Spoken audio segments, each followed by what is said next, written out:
My name is Rebecca. I am 41 years old and I live in a small town called Clarkson in Tennessee. The kind of place where the gas station knows your name, where the same families have lived on the same streets for 4 generations, and where nothing much ever happens that everyone doesn't already know about by the following morning. I grew up here, I fell in love here, I built my whole life here, brick by brick, year by year, the way you build something you plan to keep forever. And this is the story of the morning that changed everything. I was standing in our kitchen in bare feet making coffee. The sun was coming through the window the way it always did at 7:15. The coffee was making that particular sound it makes when it's almost done. It was an ordinary morning, so ordinary that I almost didn't understand what I was looking at when I picked up the piece of paper sitting on top of Daniel's folder on the counter, a bank statement, an account I had never seen before, transfers going out every single month for 11 years to an account in Mexico. I read it 3 times. Then I stood there in my bare feet while the coffee finished brewing and the sun kept coming through the window exactly as it always did, and my whole life quietly rearranged itself around me while I was too stunned to move. My husband had been hiding something from me for every single day of our marriage, and I had had no idea. His name is Daniel. He works for an engineering firm in Nashville, an hour's drive from Clarkson. He has a steady laugh and brown eyes and a way of making you feel when he is paying attention to you, like you are the most interesting person in the room. When we met, I was 24 and working at the county library, and he had just moved back from 3 years in Chicago. And he asked me to help him find a book about bridge construction because he was interviewing for his first real engineering job and wanted to sound like he knew more than he did. I helped him find the book. He got the job. He asked me to dinner to thank me. And somewhere between the appetizer and the dessert, I understood that my life had just made a turn I wasn't expecting. We got married when I was 27. It was a good wedding, simple, outside at my parents' place with white lights in the trees and my grandmother's recipe for banana pudding, and Daniel's college friends driving down from various cities because Daniel was the kind of person people showed up for. I wore my mother's dress, altered to fit me, and I cried when I saw myself in the mirror. Not from sadness, but from the sheer weight of the moment. The feeling of stepping into a future that felt both chosen and inevitable, like something I had been walking toward without knowing it. We were happy. I want to be clear about that because it is true, and because what comes next makes more sense if you understand it. We were genuinely, quietly, unremarkably happy in the way that good marriages are happy. Not every day perfect, not without arguments or difficult seasons, but fundamentally solid, fundamentally each other's, in a way I had never taken for granted because I had seen enough unhappy marriages in my life to know that what we had was not nothing. The only real grief in our marriage was the children we didn't have, not for lack of trying. 3 pregnancies in 4 years, none of them past the first trimester. Each one left something behind it, not just in my body, but in the space between Daniel and me. A grief we tried to carry together and sometimes managed to and sometimes didn't. After the third loss, my doctor told me gently and carefully that carrying a pregnancy to term was going to be very difficult for me, possibly impossible. I sat in her office and nodded and said the right things, and then I sat in my car in the hospital parking lot for 45 minutes before I was able to drive home. That night, Daniel held me and didn't say anything, which was exactly right, and I remember thinking this clearly, that whatever else happened in our lives, I was glad to be going through it with him. We talked about adoption.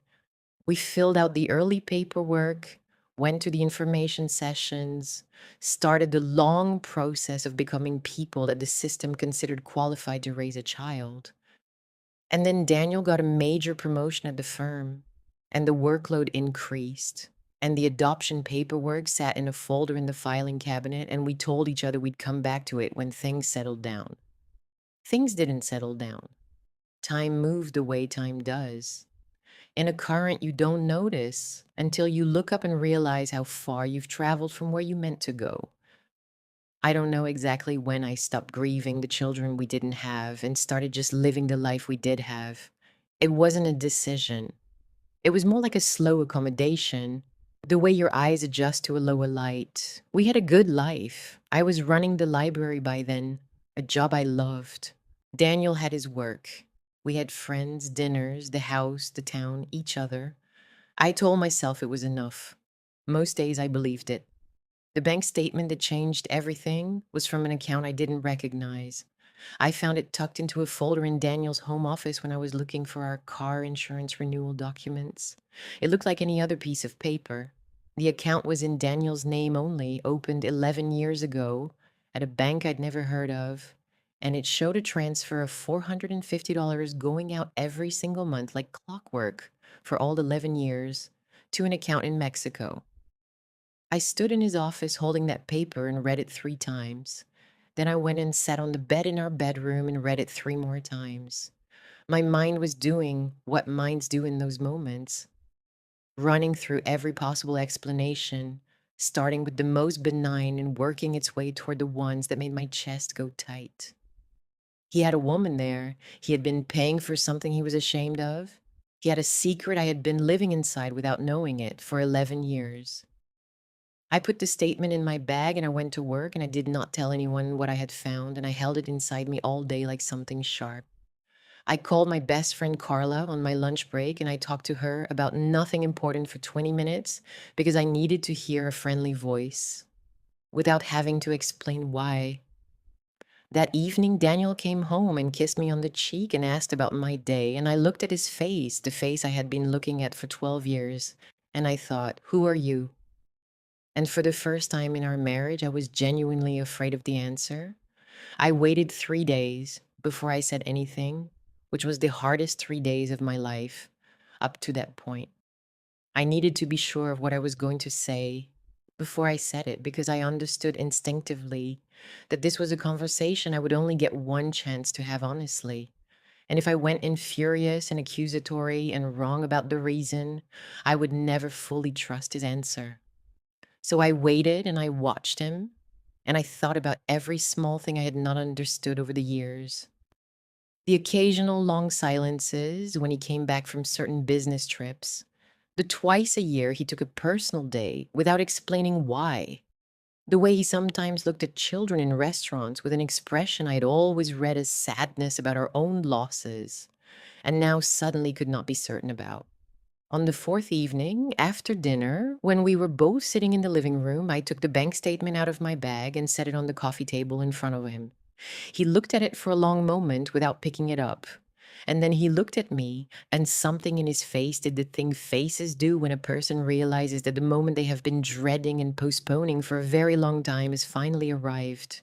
He went absolutely still. And then he said my name, very quietly, in a voice I had not heard from him before. And I said, "Tell me what this is, Daniel. Tell me all of it." He told me. Before he came back to Clarkson, before the library and the book about bridge construction and the dinner and everything that came after Staatsbom, when he was 25 and living in Chicago and working his first job and making all the mistakes young men make when they are far from home and trying to figure out who they are, he had a relationship with a woman named Sophia. It lasted 8 months. It ended badly, with anger on both sides and a clean break that he had believed was truly clean. He came home to Tennessee. He met me. He started the life he actually wanted to live. What he didn't know, because Sophia hadn't told him, and he hadn't been in contact with her, and had in some cowardly corner of himself been relieved not to be, was that Sophia was pregnant when they broke up. She had a daughter. The daughter's name was Valentina.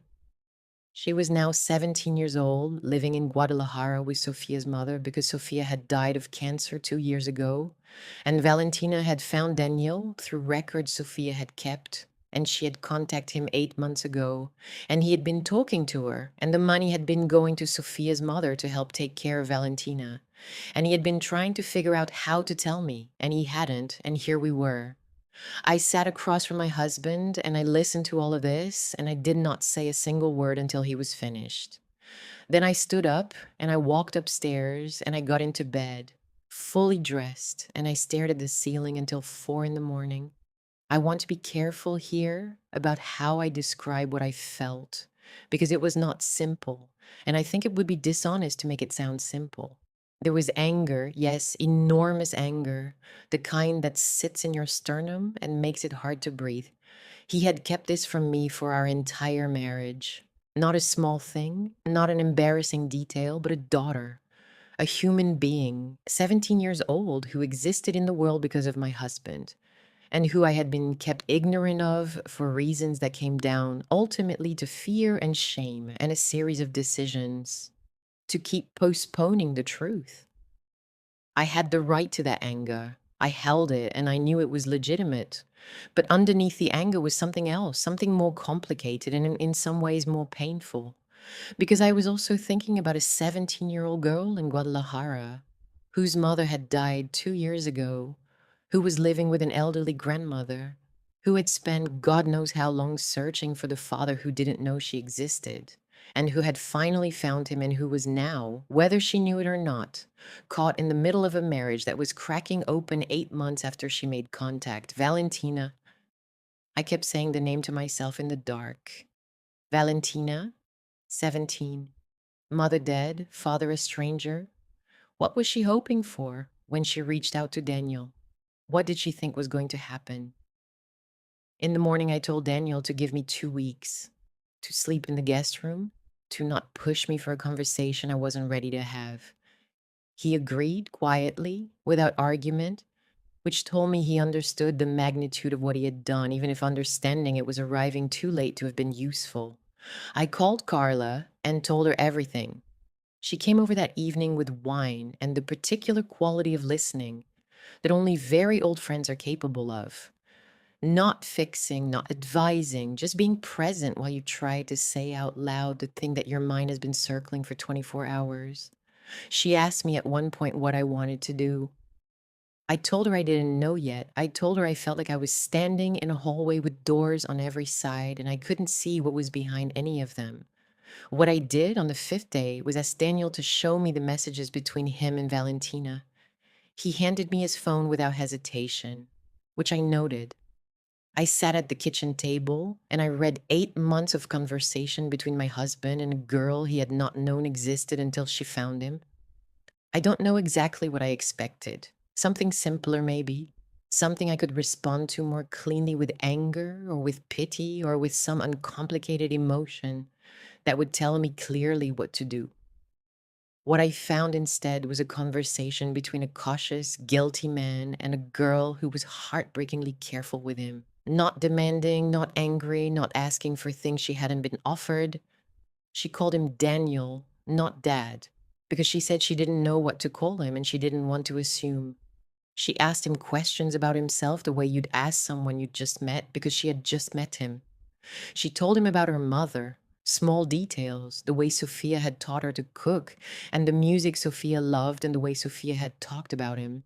Not with anger, she was careful to say, just with a kind of unfinished feeling, like a sentence that hadn't found its end.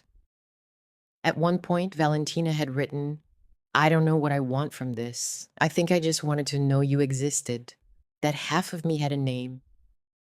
I read that sentence 3 times, and then I set the phone down and I sat very still for a long moment, and something happened inside me that I hadn't expected. The anger was still there, but something else had arrived alongside it, something that felt almost like recognition, like understanding a language I hadn't known I spoke. Half of me had a name. I thought about the 3 pregnancies I had lost. I thought about the folder of adoption paperwork sitting in the filing cabinet. I thought about the way I had slowly, quietly stopped grieving and started accommodating, and whether accommodating was always the same as healing, or whether sometimes it was just a way of not looking directly at something too painful to face. I asked Daniel that evening, for the first time, to tell me about Valentina, not about his guilt or his fear or his reasons for hiding it. I had heard enough of those, just about her, who she was, what she was like. He talked for a long time, and as he talked, I watched his face, and I saw something in it I hadn't expected to see in the middle of all this mess, which was love. Not romantic love, not the comfortable love of long partnership, but something newer and more frightened than either of those. The love of a parent who has only just understood that they are a parent, who is still getting used to the weight of it. My husband loved his daughter. He had been afraid and stupid and dishonest, and he had failed me in a way that was real and serious. And he also loved this girl he had only known for 8 months through a phone screen. Both of those things were true at the same time, and holding both of them was one of the harder things I have ever done. Valentina's grandmother was not well. Her health had been declining since Sophia's death, and Valentina at 17 was managing more of the household than any 17-year-old should have to manage. Daniel had spoken with an immigration lawyer, quietly, without telling me. Another omission I had to decide what to do with, about what options might exist for Valentina, whether there was a path to bringing her to the United States. The lawyer had said there were possibilities, complicated ones, long ones, but real ones. On the 14th day, I asked Daniel to sit down with me at the kitchen table, the same table where I had read his bank statement and his messages and remade my understanding of my own marriage. I had thought very carefully about what I was going to say, and I said it as clearly and honestly as I could. I told him that what he had done had broken something in me that I was not sure could be fully repaired, that the lying was not something I could simply move past because he was sorry, that trust is not a light switch and sorry is not the same as fixing. I told him that I needed more time and that I did not know yet whether our marriage was going to survive this, and that I needed him to understand that uncertainty was real and that he could not manage or rush me out of it. And then I told him that none of that had anything to do with Valentina, that Valentina was not the problem, that Valentina was a 17-year-old girl whose mother was dead and whose grandmother was sick, and who had reached out to a stranger because she needed to know that half of her had a name, and I was not willing to let my anger at Daniel translate into indifference to her. That whatever happened between Daniel and me, I thought we should help her. He stared at me for a long time when I finished. Then he put his face in his hands and he cried, which was the second time in our marriage I had seen him cry. And I sat across the table and I let him because I was not ready yet to comfort him, but I was also not going to leave the room. I want to tell you that the next year was simple, that our marriage healed cleanly, and that bringing Valentina to the United States was straightforward, and that everyone adjusted quickly and everything resolved into something neat. But this is a true story, or as true as I know how to tell it, and the truth is messier than that.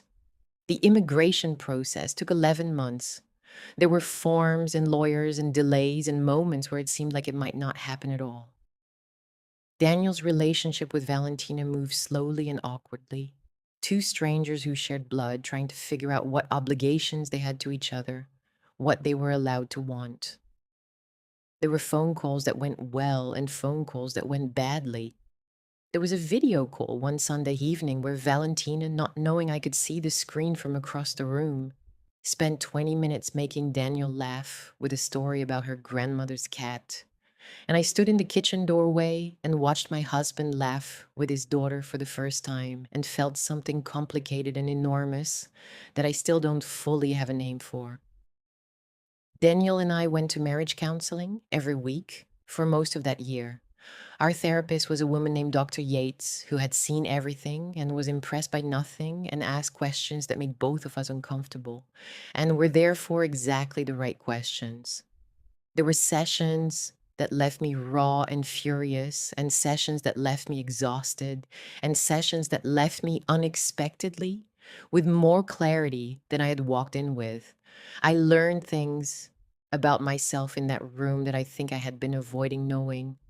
I learned that some of the distance I had put between myself and the grief of our lost pregnancies had also put distance between me and Daniel, that we had both been lonely inside our marriage in ways we hadn't named, and that the loneliness had made it easier, maybe, for Daniel to keep postponing a truth that might have changed everything. That is not an excuse for what he did. I want to be clear about that. But understanding is not the same as excusing. And understanding helped me figure out what I actually wanted to do rather than just what I was afraid of. Valentina arrived in October, almost exactly a year after I found the bank statement. She came off the plane in Nashville with one large suitcase and a backpack and a face that had Sophia in it around the eyes and Daniel around the jaw, and something entirely her own in the expression, which was careful and watchful and trying very hard not to show how scared she was. Daniel saw her before she saw him, and his face did something I had never seen his face do before. I had to look away for a second because it was too much. She stayed in our guest room. We had painted it the month before, a warm yellow that caught the afternoon light, and I had put fresh flowers on the dresser and not made a big deal about it because I didn't want her to feel like a project. She was quiet the first week, finding the shape of things: the house, our routines, the town. She spoke good English, better than she had let on in the messages, and her humor came out slowly as she relaxed, dry and quick, the kind that sneaks up on you. The first real conversation Valentina and I had alone happened in the kitchen on her ninth day with us. Daniel was at work and she wandered in while I was making tea and sat at the kitchen table and looked at her phone for a minute and then set it down and looked at me instead. She said, "Can I ask you something?" I said, "Yes." She said, "Are you okay with me being here?" Actually, okay. Not just saying okay. I put down what I was doing and I turned around and I looked at her. This girl who had her father's jaw and her dead mother's eyes and who had come all this way toward a life she didn't know yet, and I told her the truth. I told her it had been complicated, that the way I found out had hurt me, and that I was still working through some of that. And I told her that none of that was about her, that she had done nothing wrong, that she had been braver than most adults I knew in the way she had reached out and made herself known, and that I was genuinely glad she was here, not just willing, but glad. She was quiet for a moment. Then she said, "My mom used to say that the women who have been through hard things are the most trustworthy ones because they know what it costs." She picked her phone back up and looked at it and added almost casually, "I think she would have liked you." I turned back to the kettle because I didn't want her to see my face. That was 14 months ago. Valentina is 18 now, finishing her last year of high school and arguing loudly with Daniel about which university she wants to attend, which is the most normal thing in the world and fills me with a joy I hadn't anticipated. She calls him Dad now. She started a few months after she arrived, quietly, like trying out a word in a new language to see if it fits, and it did. And now she says it easily without thinking about it. She calls me Rebecca, which is right, which is what I am. I am not her mother. I am something without an easy name, someone who chose her when I didn't have to, and who has found, in that choice, something I didn't know I was still looking for. My marriage is not the same as it was before the bank statement. I think it would be dishonest to say otherwise. There are still moments when something catches me off guard and the old anger surfaces, unexpected, like a current in water that looks calm on the surface. Daniel knows this. We don't pretend otherwise. But there is also something new in it, something that wasn't there before. A kind of deliberateness, a sense of choosing each other that we didn't have to have in the easy years because things were simply good. Now the choosing is visible. We both know it's a choice that makes it feel, some days, more real than anything we had before. Last spring, on a warm Saturday afternoon, the three of us drove out to Percy Priest Lake, about an hour from Clarkson. We rented a paddle boat, which is an absurd thing for three adults to do, and it was Valentina's idea entirely. We paddled around in the sun for an hour, arguing about which direction to go and getting nowhere in particular and laughing about it. And at some point, I looked at Daniel on one side of me and Valentina on the other, both of them sunburned and ridiculous in the paddle boat. And I felt something settle into place inside me, the particular quiet of something that has been looking for where it belongs and has finally found it. I am not going to tell you that everything happens for a reason, because I don't believe that, and I think it's a thing people say to avoid sitting with how random and sometimes cruel the world actually is. The bank statement was not meant to happen. Valentina finding Daniel was not a plan the universe had. Sophia dying young was not part of anyone's design. These were just things that happened, some of them terrible, and then other things happened in response. And here's where I ended up. But I will tell you this: I spent years grieving a family I couldn't build in the way I'd imagined. And I spent years accommodating myself to the shape of loss. And I did not know that a girl in Guadalajara with her father's jaw and a dry sense of humor was on her way toward me, looking for half of herself and finding, maybe, a little more than she expected. I did not know that the family I had almost stopped believing in was going to arrive in an October terminal with one large suitcase and a watchful face. Not the way I had pictured it, not through any door I had been looking at, but real,